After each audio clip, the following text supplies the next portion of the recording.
GSLV Mark III rocket இன்று மாலை விண்ணில் ஏவப்பட உள்ளது.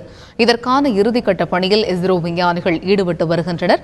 ஆந்திர மாநிலம் ஸ்ரீஹரிகோட்டாவில் இருந்து எமது செய்தியாளர் ராமச்சந்திரன் தரும் நேரடி தகவல்களை இப்போது பார்க்கலாம். Ramachandran, GSLV Mark III rocket சரியாக எத்தனை மணிக்கு விண்ணில் செலுத்தப்பட உள்ளது? இந்த ராக்கெட்டுடைய பணிகள் என்னவாக இருக்கிறது? இது குறித்து சொல்லுங்க ராமச்சந்திரன்.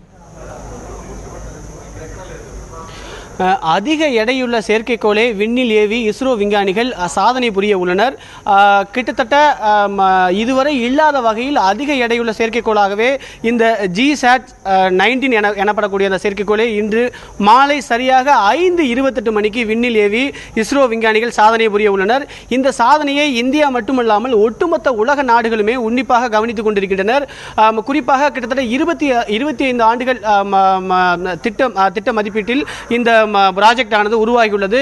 கிட்டத்தட்ட 400 கோடி மதிப்பீட்டில் GSLV Mark III எனப்படக்கூடிய ராக்கெட் மூலமாக சரியாக மாலை 5:28 மணிக்கு விண்ணில் ஏவப்பட உள்ளது. இதற்கான 25 மணி நேரம் கவுண்ட் டவுன் நேற்று மாலை பிற்பகல் 3:58 மணிக்கு துவங்கியுள்ளது. இதற்கான இறுதிக்கட்ட பணியில் இஸ்ரோ விஞ்ஞானிகள் தற்போது ஈடுபட்டு வருகின்றனர்.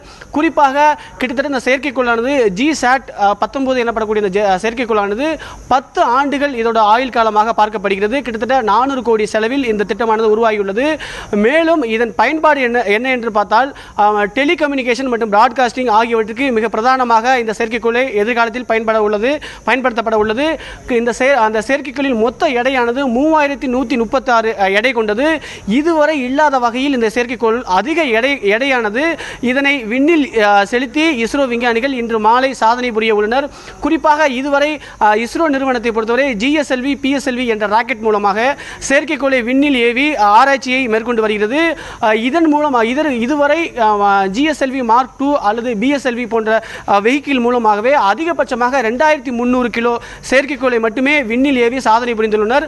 ஆனால் இன்று கிட்டத்தட்ட 3136 எடையுள்ள செயற்கைக்கோளை விண்ணில் ஏவி சாதனை புரிய உள்ளனர்.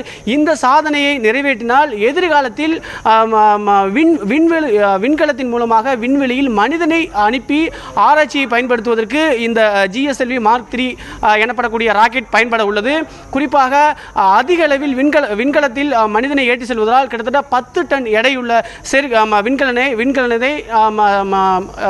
விண்வெளிக்கு கொண்டு செல்லப்பட உள்ளது.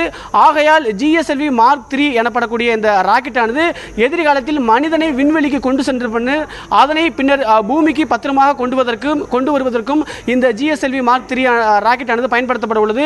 இதற்காக ஏற்கனவே இஸ்ரோ விஞ்ஞானிகள் தரப்பில் கிட்டத்தட்ட பல ஆண்டுகளாக மனிதனை விண்வெளிக்கு அனுப்பி ஆராய்ச்சி புரிவதற்கான தொழில்நுட்பத்தை வெற்றிகரமாக சோதனை அடிப்படையில் செய்து முடித்துள்ளனர். ஆகையால் அதிக எடையுள்ள செயற்கைக்கோள் விண்கலனை கொண்டு செல்வதில் தடை இருந்ததால் மனிதனை விண்வெளிக்கு அனுப்ப முடியவில்லை. இந்த GSLV Mark III ஆனது வெற்றிகரமாக விண்ணில் செலுத்தினால் எதிர்காலத்தில் மனிதனையும் விண்வெளிக்கு அனுப்பலாம் என்றும் எதிர்பார்க்கப்படுகிறது. அது மட்டுமல்லாமல் இதுவரை 2300 கிலோ எடையுள்ள செயற்கைக்கோளை மட்டுமே GSLV PSLV ராக்கெட் மூலமாக விண்ணில் ஏவப்பட்டது.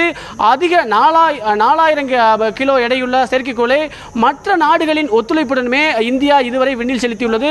குறிப்பாக டைரக்ட் டு ஹோம் எனப்படக்கூடிய DTH சேவைக்கு 4 டன் முதல் 6 டன் எடையுள்ள செயற்கைக்கோளை சமீபத்தில் இஸ்ரோ விஞ்ஞானிகள் விண்ணில் செலுத்தினர். ஆனால் அதற்கான கட்டமைப்பு தற்பொழுது இஸ்ரோவிடம் இல்லாததால் ஐரோப்பிய நாடுகளில் இருக்கக்கூடிய பிரெஞ்சு கயானின் மூலமாக ஏரியன் 6 எனப்படக்கூடிய வெஹிக்கிள் மூலமாக விண்ணில் ஏவி சாதனை புரிந்தனர். ஆகையால் அதற்கு கூடுதல் செலவும் இந்திய அரசிடமிருந்து கொடுக்கப்பட்டது. இந்த GSLV Mark III வெற்றி பெற்றால் எதிர்காலத்தில் மனிதனையும் விண்ணிற்கு அனுப்பலாம். அது மட்டுமல்லாமல் குறைந்த செலவில் அதிக எடையுள்ள செயற்கைக்கோளை விண்ணில் அனுப்ப முடியும். மேலும் வணிக ரீதியாக பிற நாடுகளை சேர்ந்த செயற்கைக்கோளையும் விண்ணில் அனுப்பி அதிக வருவாயை இஸ்ரோ நிறுவனமானது எதிர்காலத்தில் பெற உள்ளதாக கூறப்படுகிறது.